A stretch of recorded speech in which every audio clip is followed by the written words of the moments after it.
मेरा नाम है अवधेश कुमार और आज की इस वीडियो में हम बात करेंगे मानव उत्पत्ति का सबसे बड़ा राज। तो दोस्तों दिल थाम कर बैठ जाइए क्योंकि आज की इस वीडियो बहुत धमाकेदार होने वाली है। पिछले 100,000 वर्षों में हमारे जैसे मानव यानी हमारे पूर्वज विकसित हुए हैं और हमारी यह शुरुआत अफ्रीका के जंगलों से शुरू हुई थी, जब हम जंगलों में जानवरों की तरह शिकार करते थे और शिकार बनते थे। लेकिन कुछ हजारों वर्षों में हम अपने इस ग्रह के कोने कोने में बस चुके हैं और आज हमारा प्रभाव धरती, महासागरों, हवा और यहाँ तक कि अंतरिक्ष में भी आसानी से देखा जा सकता है।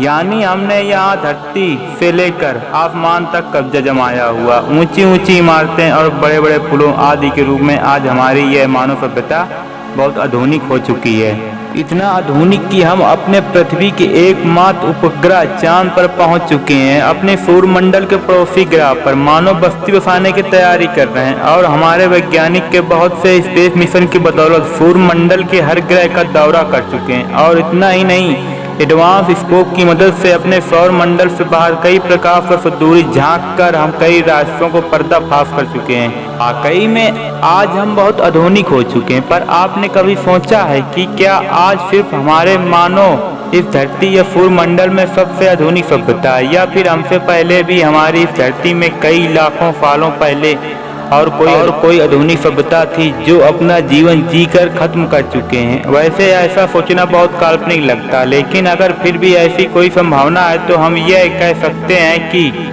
ऐसा कभी रहा होगा। हमारी यह पृथ्वी लगभग 4.5 मिलियन वर्ष पुरानी है और इस पर सैकड़ों लाखों वर्षों से जीवन मौजूद है। और वही दूसरी ओर हम आधुनिक मानव का अस्तित्व लगभग 300,000 वर्षों से ही है। भले ही हम मानव जीवन के इतिहास का समय बहुत ज़्यादा लगता हो, लेकिन प्रकृति के लिए वक्त सिर्फ पलक झपकने के इतना ही है। तो उसका पता कैसे लगा सकते हैं? यानी शायद ऐसा भी हो सकता है कि हमारे समय से पहले भी कोई एडवांस बता रही हो, लेकिन बाद में विलुप्त हो गई हो।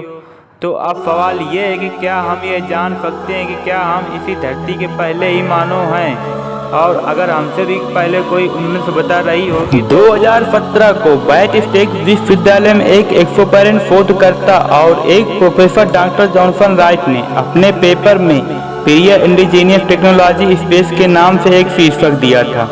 यह पेपर उस बारे में थे कि कैसे पता लगा सकते हैं कि हमारी पृथ्वी और सूर्यमंडल में पिछले यानी हमसे पहले भी किसी उन्नत सभ्यता की उपस्थित होने की संभावना में कुछ सबूत हैं और ये जान सकते हैं कि उनके साथ क्या हुआ होगा। वैसे एक बात सच है, भले ही हम इंसान ने कुछ सफल मिशन की सहायता से जानकारियां पा चुके हैं, लेकिन फिर भी आज हम अपने पृथ्वी को पूरी तरह से नहीं सच कर पाए हैं। पृथ्वी से अलग हमारा सूर्यमंडल से अन्य ग्रहों की खोज और जांच करने वाले लोवर और ब्रुक्स की अध्ययन से पता चला है कि यह ग्रह जिस स्थितियों में अभी हैं वो अभी उनका पहला चरण है, यानी ये अभी अपने पहले चरण से ही गुजर रहे हैं। क्योंकि अरबों वर्षों पहले जब सूर्य ज़्यादा गर्म नहीं था, तब उसके पास के ग्रहों यानी इनर कैनर में शामिल वीनस ग्रह इतना भयानक नहीं था जितना कि आज। और वहीं मंगल ग्रह एक गीला ग्रह था, यानी उस पर पानी था, साथ में पृथ्वी जैसा वातावरण भी था। यानी अरबों सालों पहले हमारी पृथ्वी के अलावा और जगह भी रहने के लिए स्थान हो सकते थे और हो सकता है इन्हीं में से किसी स्थान पर कोई प्राचीन सभ्यता रही हो। वहीं 2018 के रिसर्च पेपर में रोसच विश्वविद्यालय के खगोल भांति के वेद एडमिन फ्रैंक और नासा के गोडार्ड इंस्टीट्यूट के निर्देशक गोविन एस्केमेडिट ने आज के मनुष्यों के पहले की एक उन्नत सभ्यता की कल्पना की। और साथ ही साथ इस बीच यह भी विचार किया गया कि क्या भूवैज्ञानिक रिकॉर्डों में से एक उन्नत सभ्यता का पता लगाना संभव होगा। उनके अनुसार हम दृढ़ता और आसानी से पिछली किसी सभ्यता के अस्तित्व पर आसानी से संदेह कर सकते हैं, लेकिन हम इंसान इस सभ्यता को इस धरती पर आए हुए ज़्यादा समय और यह समय हमारी पृथ्वी की उम्र की तुलना बहुत कम है। तो ऐसा संभव हो सकता है कि लेकिन हमसे पहले भी कोई उन्नत मानव सभ्यता इस धरती पर मौजूद रही हो और इस संभावना का नाम दिया गया है फ्रीवेरियन हाइपोथेसिस।